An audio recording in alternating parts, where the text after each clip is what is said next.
Hey guys, कैसे हो आप सब। आई होप आप सब ठीक होंगे और आपकी दुआओं से मैं भी बिल्कुल ठीक हूँ। सो प्रीवियस 2 वीडियोस में हमने कवर किया था कंपनी रूल। ठीक है, हम historical background of Indian constitution पढ़ रहे हैं, जहाँ पे हमने कंपनी रूल को कंप्लीट कर दिया है 2 लेक्चर में। ठीक है, वहाँ पे आप देख सकते हो प्लेलिस्ट में जाके। और आज हम शुरू करेंगे क्राउन रूल। ठीक है, तो चलिए स्टार्ट करते हैं। सबसे पहले जो हम एक्ट पढ़ने जा रहे हैं that is the government of India act of 1858। ठीक है, तो ये एक्ट किसके बाद आया? ये एक्ट आया रिवॉल्ट ऑफ 1857 के बाद, जिसको हम सिपाही म्यूटनी के नाम से भी जानते हैं और फर्स्ट वॉर ऑफ इंडिपेंडेंस के नाम से भी जानते हैं। ओके, तो इस एक्ट को क्या कहा जाने लगा कि ये एक्ट क्या है? ठीक है, इस एक्ट को और भी एक नाम से जाना जाने लगा, that is the act for the good government of India. ठीक है, अब ब्रिटिशरों ने क्या बोला कि ये जो एक्ट है ये भारत के लिए मतलब गुड गवर्नेंस लाएगा, यहाँ पे जो जिस तरह से गवर्नेंस होती है उसको सुधारेगा। ठीक है, अब देखते हैं कितनी सुधरती है। ठीक है, और इसने एक बहुत इंपॉर्टेंट जो काम किया, इसने ईस्ट इंडिया कंपनी को पूरी तरह से अबॉलिश कर दिया। आपने देखा कि जो कंपनी रूल के दौरान किस तरह से गवर्नमेंट जो ब्रिटिश गवर्नमेंट है वो एक्ट ला रही थी और कंपनी के जो फंक्शंस है, कंपनी का जो कंट्रोल था इंडिया पे उसको कम कर रही थी। मगर यहाँ पे इसने ईस्ट इंडिया कंपनी को पूरी तरह से अबॉलिश कर दिया और सारी की सारी पावर ब्रिटिश क्राउन को दे दी। ठीक है, उनको एक मतलब एक पॉइंट चाहिए था कि किस तरह से वो ईस्ट इंडिया कंपनी को यहाँ से ख़त्म कर सके, और रिवोल्ट ऑफ 1857 ने वो उनको पॉइंट प्रोवाइड कर दिया। ठीक है, अब इसके मेन फीचर्स हम देख लेते हैं। सबसे पहला फीचर ये है कि इसने बोला कि अब इंडिया किसके अंडर गवर्न किया जाएगा। ठीक है, India to be govern by and in the name of her majesty. ठीक है, अब उसने बोला कि ये ब्रिटिश क्राउन के अंडर डायरेक्टली जो इंडिया है वो अभी रूल होगा। और जो हमारा गवर्नर जनरल था, ठीक है, मैंने आपको पढ़ाया था 1833 में जो गवर्नर जनरल था बंगाल का, उसको गवर्नर जनरल ऑफ इंडिया बना दिया गया था। ठीक है, तो अब इस एक्ट में क्या किया, इसने बोला कि गवर्नर जनरल जो है ये डेजिग्नेशन, ठीक है, जो गवर्नर जनरल नाम दिया जाता था ये डेजिग्नेशन अब चेंज हो जाएगी। किस में चेंज हो जाएगी? वाइस रॉय ऑफ इंडिया में। ठीक है, अब गवर्नर जनरल नाम की कोई चीज़ नहीं रहेगी, अब क्या होगा? वाइस रॉय ऑफ इंडिया होगा। ठीक है, ये क्वेश्चन भी पूछा जाता है कि किस में जो गवर्नर जनरल की डेजिग्नेशन चेंज हो गई वाइस रॉय ऑफ इंडिया में। तो याद रखिएगा that is the government of India act 1858। ठीक है, नेक्स्ट बात आती है कि अब ये वायसरॉय कौन होगा। ठीक है, वायसरॉय जो है वो डायरेक्ट रिप्रेजेंटेटिव होगा किसका? ब्रिटिश क्राउन का इंडिया में। ठीक है, तो सारा का सारा जो काम देखेगा ब्रिटिश मतलब ब्रिटिश गवर्नमेंट का जो रिप्रेजेंटेटिव होगा इंडिया में वो कौन होगा? वायसरॉय होगा। ठीक है, सारा काम वो देखेगा। और बात करते हैं कि पहले ऐसे वायसरॉय कौन थे। That is the lord Canning was the first viceroy of India. Very very important point पूछा जाता है एग्जाम में कि फर्स्ट वायसरॉय ऑफ इंडिया कौन थे, तो that is the lord Canning. Lord Canning is known as the first viceroy of India, या उनको पहला वायसरॉय बना दिया गया। ओके, कलर चेंज कर लेते हैं। चलो नेक्स्ट बात करते हैं हम, ended the double government by abolishing the board of control and court of director. देखो हमने पढ़ा था पिट्स इंडिया एक्ट में। ठीक है, अब जिन्होंने प्रीवियस वीडियो नहीं देखी उनको समझ नहीं आएगा। ठीक है, पिट्स इंडिया एक्ट में हमने क्या देखा था, जो कि 1784 में आया था। याद आया आपको? Pitt's India act that is introduced in 1784। तो वहां पे क्या किया गया था? 2 बॉडीज को लाया गया था। दैट इज द क्या क्या थी बॉडी? वो board of control and court of directors. ठीक है, कोर्ट ऑफ डायरेक्टर्स को ईस्ट इंडिया के जो कमर्शियल फंक्शन है उनको देखने के लिए बोला था, और बोर्ड ऑफ कंट्रोल जो है ये ब्रिटिश गवर्नमेंट के अंदर थी, और जो सारे मिलिट्री रिवेन्यू के जो अफेयर्स थे वो बोर्ड ऑफ कंट्रोल देखता था। ठीक है, तो इस तरह से डबल गवर्नमेंट वहां पे एस्टेब्लिश हो गई थी। मगर इसने जो अभी एक्ट की बात हम कर रहे हैं दैट इज द 1858 का जो एक्ट है, इसने डबल गवर्नमेंट को अबॉलिश कर दिया। इसने बोला कि अभी कोई भी बोर्ड ऑफ कंट्रोल या कोर्ट ऑफ डायरेक्टर्स नहीं रहेंगे। ठीक है, और इन्होंने एक और नया ऑफिस इंट्रोड्यूस कर दिया, that is the secretary of state. ठीक है, सेक्रेटरी ऑफ स्टेट को इन्होंने इंट्रोड्यूस कर दिया कि अब जो सेक्रेटरी ऑफ स्टेट है इसके पास कंप्लीट अथॉरिटी होगी कि ये इंडिया पे जो भी डिसीजंस हैं, जो भी काम है, ये सेक्रेटरी ऑफ स्टेट देखेगा। देखो, एक है हमारे पास वायसरॉय, एक है सेक्रेटरी ऑफ स्टेट। वायसरॉय जो है वो सारा काम इंडिया में मतलब इंडिया में रह के देखेगा, और जो सेक्रेटरी ऑफ स्टेट है ये इसका भी अथॉरिटी है। मतलब जो वायसरॉय जितने भी जो काम है इंडिया में हो रहे हैं, जो भी चीज़ें हैं, वो सारी की सारी रिपोर्ट किसको देगा? सेक्रेटरी ऑफ स्टेट को देगा। और सेक्रेटरी ऑफ स्टेट कौन था? ये ब्रिटिश कैबिनेट का पार्ट था। ठीक है, ब्रिटिश कैबिनेट का एक मेंबर था, और ये सारी डिटेलिंग किसको देगा? फिर ब्रिटिश पार्लियामेंट को देगा। ठीक है, सेक्रेटरी ऑफ स्टेट के लिए एक 15 मेंबर का काउंसिल बनाया ताकि वो सेक्रेटरी ऑफ स्टेट को हेल्प कर सके। ओके, और सेक्रेटरी ऑफ स्टेट क्या रहेगा, इस काउंसिल का चेयरमैन रहेगा। ओके, और सेक्रेटरी ऑफ स्टेट प्लस उसकी जो काउंसिल है, ठीक है, उसको क्या किया जा सकता है, उसको एक ऑर्गेनाइजेशन या एक कॉर्पोरेट बॉडी के रूप में माना जा सकता है और उसके ऊपर लीगल प्रोसीडिंग चल सकती है इंडिया में और इंग्लैंड में भी, अगर वो ऐसा कोई करप्शन या ऐसा कोई गलत काम करते हैं। ठीक है, तो इसको एक बॉडी कॉर्पोरेट के रूप में देखा जा सकता है और इसके ऊपर लीगल प्रोसीडिंग चल सकती थी। ठीक है, अब बात आती है कि इन्होंने बोला तो था कि ये क्या करेंगे, इंडिया के लिए गुड गवर्नेंस लाएंगे, मगर एज सच अगर बात करें तो इन्होंने एक मतलब एक सेक्रेटरी ऑफ स्टेट बना दिया, एक वायसराय बना दिया। जैसे पहले बोर्ड ऑफ कंट्रोल था और एक कोर्ट ऑफ डायरेक्टर था,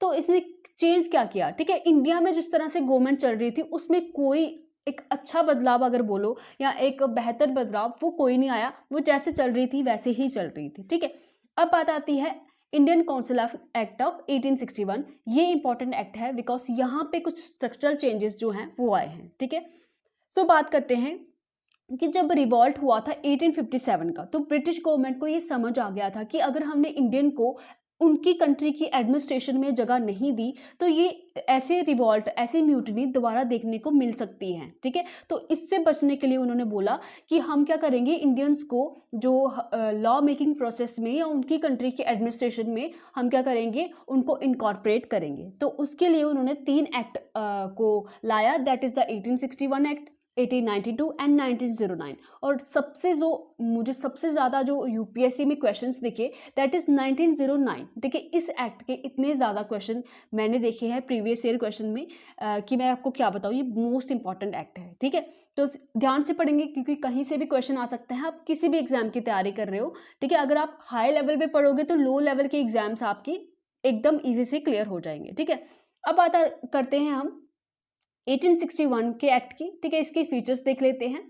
ठीक है, तो इसमें क्या हुई, शुरुआत हो गई रिप्रेजेंटेटिव इंस्टीट्यूशंस की by associating Indians with the law making process. ठीक है, तो पहली बार इंडियंस को लॉ मेकिंग प्रोसेस के साथ क्या किया जाने लगा, एसोसिएट किया जाने लगा। ठीक है, तो वायसराय ने क्या किया, नॉमिनेट किया सम इंडियंस को एज नॉन ऑफिशियल मेंबर्स। ठीक है, वायसराय ने क्या किया, नॉमिनेट किया कुछ इंडियंस को एज नॉन ऑफिशियल मेंबर्स। और इसमें जो नॉन ऑफिशियल मेंबर्स ये इन्होंने क्या किए, जो नॉमिनेट किए वो कौन कौन थे, that is the Raja of Banaras, Maharaja Patiala and sir Dinkar Rao. ठीक है, इन 3 मेंबर्स को वायसराय ने नॉमिनेट किया। उस समय वायसराय कौन थे, दैट इज लॉर्ड कैनिंग। ठीक है, अब बात करते हैं हम, देखो इन्होंने क्या किया, वायसराय ने नॉमिनेट तो कर दिए नॉन ऑफिशियल मेंबर। ठीक है, अब नॉन ऑफिशियल मेंबर से आप क्या समझते हो, नॉन ऑफिशियल मेंबर्स इन्होंने इंडियंस को बोला। ठीक है, इंडियंस को इन्होंने क्या बोला, नॉन ऑफिशियल मेंबर बोला। और ऑफिशियल मेंबर किनको बोला, जो ब्रिटेन के लोग थे। ठीक है, जो ब्रिटेन से अपॉइंट होके आए थे वो क्या थे, ऑफिशियल मेंबर। और जिनको वायसराय इंडियंस को जो नॉमिनेट करेगा उनको नॉन ऑफिशियल मेंबर बोला गया। ठीक है, तो याद रखिएगा अभी कहीं भी एग्जीक्यूटिव की बात नहीं की गई है। ठीक है, एग्जीक्यूटिव काउंसिल में कहीं भी इंडियन को रिप्रेजेंटेशन नहीं मिल रही है अभी, सिर्फ लॉ मेकिंग प्रोसेस में या आप लेजिस्लेटिव काउंसिल में आप बोल सकते हो, वहां पे इनको रिप्रेजेंटेशन मिल रही है। मगर देखो ये जो लोग हैं, देखो राजा बनारस, महाराजा पटियाला, सर दिनकर राव, तो ये लोग भी क्या थे, ब्रिटिश गवर्नमेंट के चमचे ही थे। ठीक है, कोई भी यहाँ पे ऐसा नहीं था, गरीब तबके का इंसान नहीं था, या इंडियंस के जो रियल जो मतलब जो ज़्यादा परेशानी फेस कर रहे थे वो लोग नहीं थे। ये एक तरह से गवर्नमेंट के चमचे ही थे जो उन्होंने नॉमिनेट करके अपनी काउंसिल में बिठा दिए, ताकि हम दिखाएं कि नहीं, हम आपको भी यहाँ पे क्या कर रहे हैं, इंक्लूड कर रहे हैं आपकी कंट्री की एडमिनिस्ट्रेशन में। ठीक है, आई होप ये क्लियर हुआ होगा।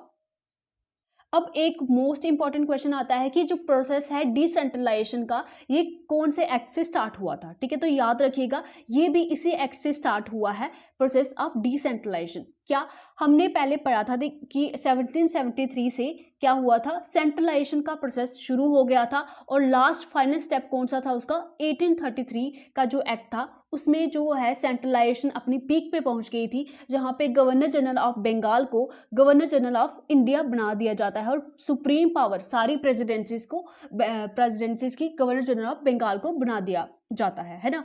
मगर इसमें अभी क्या होता है, इसमें अभी डिसेंट्रलाइजेशन शुरू हो जाती है और जो लेजिस्लेटिव पावर्स बॉम्बे और मद्रास प्रेसिडेंसीज की छीन ली गई थी, अब इनको थोड़ा थोड़ा करके लौटाया जाता है। ठीक है, तो डिसेंट्रलाइजेशन प्रोसेस यहाँ से स्टार्ट हो जाता है 1861 के एक्ट से। ठीक है, और आगे चल के इसी मतलब पॉलिसी के अकॉर्डिंग पूरा डिसेंट्रलाइजेशन हो जाता है और फिर कंप्लीट ऑटोनॉमी मिल जाती है प्रोविंसेस की। ये हम 1935 एक्ट के बाद देखेंगे। ठीक है, चलो नेक्स्ट बात आती है कि अभी देखो हमने लेजिस्लेटिव काउंसिल की जो बात की, जहाँ पे नॉन ऑफिशियल मेंबर्स को अपॉइंट किया जा रहा था इंडियंस को, तो वो वाइस रॉय की लेजिस्लेटिव काउंसिल थी सेंट्रल लेवल पे। ठीक है, तो अभी इन्होंने बोला कि नए जो प्रोविंसेस हैं, अदर प्रोविंसेस हैं, ठीक है, वहाँ पे भी हम क्या करेंगे, न्यू लेजिस्लेटिव काउंसिल्स बनाएंगे। ठीक है, for Bengal, north west provinces and Punjab, जो कि 1862, 1886 और 1897 में क्या होगी, एस्टेब्लिश होगी। ठीक है, तो वहां पे भी इनकी लेजिस्लेटिव काउंसिल में भी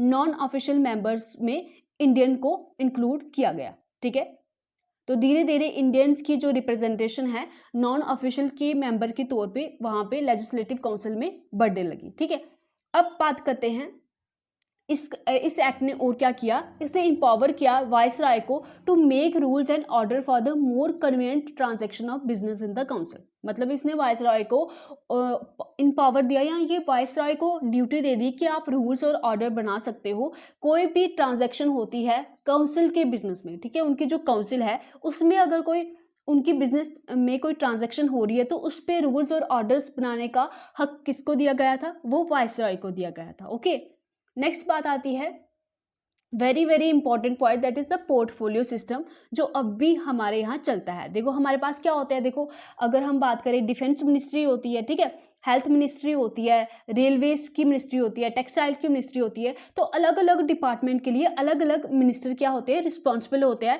और वो अपने अपने डिपार्टमेंट के जो डिसीजन है वो ले सकते हैं इंडिपेंडेंटली, जब तक कि कोई बड़ा डिसीजन ना हो। तो वही था ये पोर्टफोलियो सिस्टम। ठीक है, तो इसको पोर्टफोलियो सिस्टम को इंट्रोड्यूस किसने किया था, वेरी इंपॉर्टेंट ये पूछा जा सकता है। इसको इंट्रोड्यूस किया था लॉर्ड कैनिंग ने 1859 में। ठीक है, तो अभी इसको रिकॉग्निशन नहीं मिली थी तब तक, मगर लॉर्ड कैनिंग ने इसको 1859 में इंट्रोड्यूस किया था। मगर इसको जो रिकॉग्निशन है, जो ऑफिशियल रिकॉग्निशन मिली है, वो 1861 के एक्ट से ही मिली है। ठीक है, तो याद रखिएगा, तो इस एक्ट ने रिकॉग्निशन दे दी पोर्टफोलियो सिस्टम को, जो कि लॉर्ड कैनिंग ने क्या किया था, इंट्रोड्यूस किया था। ठीक है, तो पोर्टफोलियो सिस्टम क्या है मैंने आपको बता दिया, फिर भी हम पढ़ के एक बार देख लेते हैं। ए member of the viceroy council, ठीक है, जैसे मैंने बताया कि कोई एक मेंबर जो वाइसराय की काउंसिल का होगा, उसको इंचार्ज बना दिया जाता है किसी एक डिपार्टमेंट का, या एक से ज़्यादा डिपार्टमेंट का भी बना सकते हैं, और उसको ऑथोराइज किया जाता है कि तुम फाइनल ऑर्डर अपने डिपार्टमेंट के इशू कर सकते हो। ओके, तो यही था हमारा पोर्टफोलियो सिस्टम। तो आपको कोई भी डाउट होगा इसके रिलेटेड, आप कमेंट सेक्शन में लिख सकते हो। ठीक है, तो इसने एम्पावर्ड किया वाइसराय को कि वो ऑर्डिनेंस भी इशू कर सकता है। देखो हमारे प्रेसिडेंट के पास भी क्या है, ऑर्डिनेंस की पावर है ना, हमारे प्रेसिडेंट्स के पास ऑर्डिनेंस की पावर, जो कि कौन से आर्टिकल में है बताइए, शाबाश, आर्टिकल 1, 2, 3। ठीक है, आर्टिकल 1, 2, 3 पावर देता है प्रेसिडेंट को कि वो ऑर्डिनेंस इशू कर सकता है। ऑर्डिनेंस क्या होता है बेसिकली, मतलब एक लॉ या ऑर्डर बोल सकते हो। देखो लॉ कौन बनाता है, हमारे लेजिस्लेटिव, ठीक है, पार्लियामेंट बनाती है ना, तो लोकसभा और राज्यसभा बनाते हैं। मगर इन केस अगर कोई इमरजेंसी हो जाए और लोकसभा और राज्यसभा सेशन में ना हो, जैसे कोरोना वायरस था, उस समय ये लोकसभा और राज्यसभा कहाँ सेशन में थे। ठीक है, और अगर उसके रिगार्डिंग कोई लॉ बनाना था, तो उस दौरान क्या करते, क्या वो उस समय का वेट करते कि जब लोकसभा और राज्यसभा बैठते और फिर वो बिल पास करते, और इतना समय लग जाता था। ठीक है, तो उस समय अगर इमरजेंसी कोई है तो उस समय कैसे लॉ बनेगा, तो प्रेसिडेंट उस समय क्या करता है, ऑर्डिनेंस इशू करता है अंडर आर्टिकल 1, 2, 3। ठीक है, और इसकी जो आप बोल सकते हो लाइफ होती है, वो भी 6 मंथ ही होती है। आज तक भी हमारे जो प्रेसिडेंट इशू करते हैं ऑर्डिनेंस, तो उनकी लाइफ भी 6 मंथ ही होती है। और उस समय जो वाइसरॉय ऑर्डिनेंस इशू कर सकते थे इमरजेंसी के दौरान, तो वहाँ पे भी कितनी लाइफ थी इसकी, दैट इज 6 मंथ्स। ओके, तो ये हो गया हमारा ये वाला एक्ट। अब नेक्स्ट एक्ट की हम बात करते हैं, इंडियन काउंसिल एक्ट ऑफ 1892। ठीक है, तो इसके जो इंपॉर्टेंट फीचर है, इसमें क्या किया गया, इसमें इंक्रीज किया गया number of additional non official member. अभी तो हमने देखा कि 3 मेंबर नॉन ऑफिशियल मेंबर रखे जा रहे थे, मगर अभी इन्होंने नॉन ऑफिशियल मेंबर की जो रिप्रेजेंटेशन है वो इंक्रीज कर दी, चाहे वो सेंट्रल लेजिस्लेटिव काउंसिल हो या प्रोविंशियल लेजिस्लेटिव काउंसिल हो, दोनों में कर दी। मगर जो ऑफिशियल मेंबर थे उनकी मेजोरिटी अभी भी रखी गई। ठीक है, फिर उन्होंने इंक्रीज किया फंक्शन ऑफ लेजिस्लेटिव काउंसिल। देखो अभी तक जो मेंबर्स रखे गए थे लेजिस्लेटिव काउंसिल में, उनको ऐसा कोई फंक्शन इतना खास दिया नहीं गया था, मगर अभी के जो इस वाला जो एक्ट है हमारा 1892 का जो एक्ट है, इसमें क्या किया गया, जो नॉन ऑफिशियल मेंबर थे, ठीक है, उनके फंक्शन को बढ़ा दिया गया,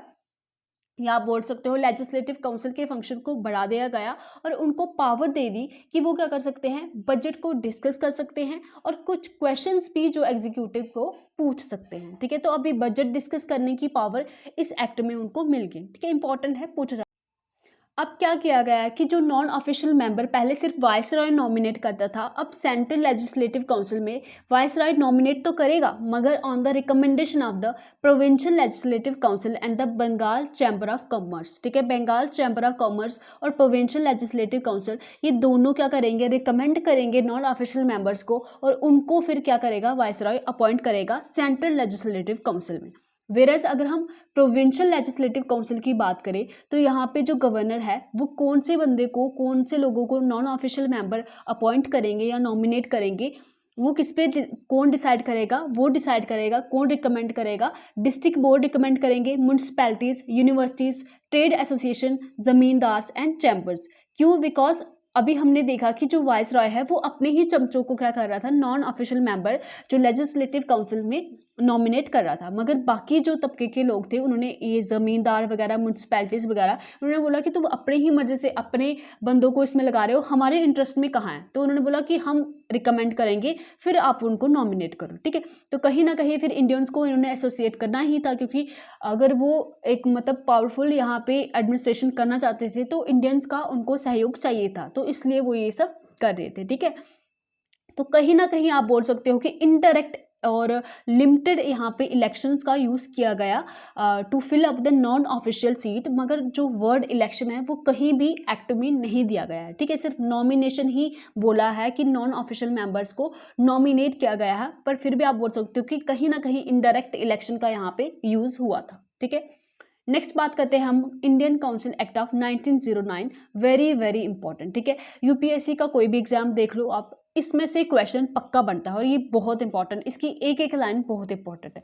पहले तो ये कि इसको क्या कहा जाता है, इसको कहा जाता है मॉर्ले मिंटो रिफॉर्म्स, ठीक है। तो इंडियन काउंसिल एक्ट ऑफ 1909 को कहा जाता है मॉर्ले मिंटो रिफॉर्म्स, और इसमें जो मॉर्ले थे वो कौन थे, वो सेक्रेटरी ऑफ स्टेट थे, और जो मिंटो थे वो कौन थे, वो वाइसरॉय ऑफ इंडिया थे, ठीक है। बहुत इंपॉर्टेंट पॉइंट है, ध्यान से सुनिएगा, कोई भी डाउट होगा कमेंट सेक्शन में लिख सकते हो। तो पहला फीचर जो है, इसने क्या किया, इस एक्ट के अनुसार जो लेजिस्लेटिव काउंसिल के मेंबर थे, ठीक है, चाहे वो सेंट्रल में हो या प्रोविंशियल में हो, उनकी जो स्ट्रेंथ है वो बढ़ा दी गई, 16 से 60 कर दिए, ठीक है। कम से कम 4 गुना यहाँ पे उनकी जो स्ट्रेंथ है या उनके जो मेंबर्स हैं वो बढ़ा दिए गए। और अगर हम बात करते हैं प्रोविंशियल लेजिस्लेटिव काउंसिल की, तो वहाँ पे कितने बड़े, वो इतना यूनिफॉर्म नहीं था, ठीक है। अलग अलग प्रोविंसेस में अलग अलग मेंबर्स इंक्रीज किए गए अकॉर्डिंग टू देयर पॉपुलेशन, और जो भी कैटेगरी वहाँ पे रही होगी, मगर सेंट्रल लेजिस्लेटिव काउंसिल में 16 से 60 मेंबर कर दिए गए, ठीक है। और अगर हम बात करते हैं कि जो सेंट्रल लेजिस्लेटिव काउंसिल था, वहाँ पे अभी भी जो ऑफिशियल मेजोरिटी थी, मतलब जो मेजोरिटी थी वहाँ पे मेंबर्स की, वो ऑफिशियल मेंबर्स को रखा गया, मगर जो प्रोविंशियल लेजिस्लेटिव काउंसिल था वहाँ पे जो नॉन ऑफिशियल मेंबर्स की मेजोरिटी कर दी गई, मतलब कि नॉन ऑफिशियल मेंबर्स अब ऑफिशियल मेंबर्स के बजाय प्रोविंशियल लेजिस्लेटिव में ज़्यादा होंगे, ठीक है। सेंट्रल लेजिस्लेटिव काउंसिल में अभी भी official members non official member से ज़्यादा होंगे। नॉन ऑफिशियल मेंबर्स कौन थे, नॉन ऑफिशियल मेंबर कौन थे, वो इंडियंस थे, ठीक है। तो प्रोविंशियल लेजिस्लेटिव काउंसिल में अब इंडियंस की जो रिप्रेजेंटेशन थी या उनके जो मेंबर्स थे उनकी मेजोरिटी कर दी गई। नेक्स्ट बात करते हैं कि अभी तक हमने देखा कि सिर्फ जो लेजिस्लेटिव काउंसिल था वहाँ उसके मेंबर जो थे उनको सिर्फ बजट को डिस्कस करने की जो थी वो आज़ादी थी, मगर अभी उनको आज़ादी दे दी गई कि वो सप्लीमेंट्री क्वेश्चन पूछ सकते हैं, और अगर बजट में कोई, बजट के अगेंस्ट या बजट में कोई चेंज लाने के लिए वो कोई रिजोल्यूशन पास करना चाहते हैं तो वो भी कर सकते हैं। अभी इनको थोड़ी एक्स्ट्रा और पावर दे दी गई, ठीक है। तो अब वेरी वेरी इंपॉर्टेंट पॉइंट कि पहली बार इंडियंस को executive council of vice Roy and governor में इंक्लूड किया गया, ठीक है। सो पहली बार अभी जो भी ऑफिशियल, जो भी हम अपॉइंट कर, नॉमिनेट कर रहे थे वाइस रॉय और गवर्नर, वो कहाँ कर रहे थे, लेजिस्लेटिव काउंसिल में कर रहे थे, मगर एग्जीक्यूटिव काउंसिल में पहली बारी इंडियन को एसोसिएट किया गया और पहले ऐसे भारतीय जो एग्जीक्यूटिव काउंसिल में अपॉइंट हुए या आप बोल सकते हो इंक्लूड हुए, वो कौन थे? सत्येंद्र प्रसाद सिन्हा। ठीक है, ये पहले ऐसे भारतीय बने जो जिन्होंने ज्वाइन किया वाइस रॉय के एग्जीक्यूटिव काउंसिल में as the law minister. Very very important point from the exam point of view. Okay, so next point ये अगेन वेरी इंपॉर्टेंट है। ठीक है, तो सेपरेट इलेक्टोरेट मुस्लिम्स के लिए ये कॉन्सेप्ट किसने इंट्रोड्यूस किया? 1909 के एक्ट ने ही इंट्रोड्यूस किया। ठीक है, separate electorate for the Muslims. ठीक है, तो इसमें क्या होता है कि अगर कोई मुस्लिम मेंबर है तो उसके लिए सिर्फ मुस्लिम जो लोग हैं वही वोट करेंगे, कोई हिंदू, कोई क्रिश्चियन, कोई सिख या ईसाई नहीं करेगा, सिर्फ मुस्लिम ही वोट करेंगे। और कहीं ना कहीं इन्होंने जो रिलीजन के बेस पे है वो इंडिया को डिवाइड कर दिया। ठीक है, तो आपको पता ही है फिर उसके बाद क्या क्या चीज़ें होती रहती है यहाँ पे। ठीक है, तो सेपरेट इलेक्टोरेट्स की जो बात है वो कौन से एक्ट में की गई? 1909 के एक्ट में, और इसने लीगलाइज कर दिया कॉमनलिज्म को। ठीक है, कॉमनलिज्म क्या हो गया कि आप बोलते हो सांप्रदायिकता। ठीक है, हिंदी में ऐसा ही कुछ बोलते हैं, या कोमवादता, कि अपने रिलीजन के प्रति ही वो ज़्यादा लॉयल रहते हैं। मतलब इस चीज़ में ऐसा होता है कॉमनलिज्म में, और मतलब ऐसे सोसाइटी होल नहीं देखा जाता, अपने पर्टिकुलर रिलीजन के इंटरेस्ट में वो काम करते हैं। ठीक है, that is the communalism. I hope मैं आपको समझा पाई होंगी। और लॉर्ड मिंटो को क्या कहा गया? Father of the communal electorates. ठीक है, इन्होंने ये कॉन्सेप्ट इंट्रोड्यूस किया था। वेरी वेरी इंपॉर्टेंट, ये भी क्वेश्चन पूछा जाता है कि who is known as the father of communal electorates, तो that is the Lord Minto. Okay, और भी जो प्रेसिडेंसी कॉर्पोरेशन थी, चैम्बर ऑफ कॉमर्स थी, यूनिवर्सिटी थी और जमींदार से, उनको भी सेपरेट रिप्रेजेंटेशन दे दी गई इस एक्ट में। ठीक है, तो आई होप आपको ये समझ आया होगा। कुछ भी पॉइंट समझ नहीं आया होगा तो आप कमेंट सेक्शन में मुझसे पूछ सकते हो। और thank you so much for watching the video. Next lecture भी जल्दी ही आएगा। बाकी आप खुश रहिए, खुशियाँ बांटते रहिए। Bye bye, take care.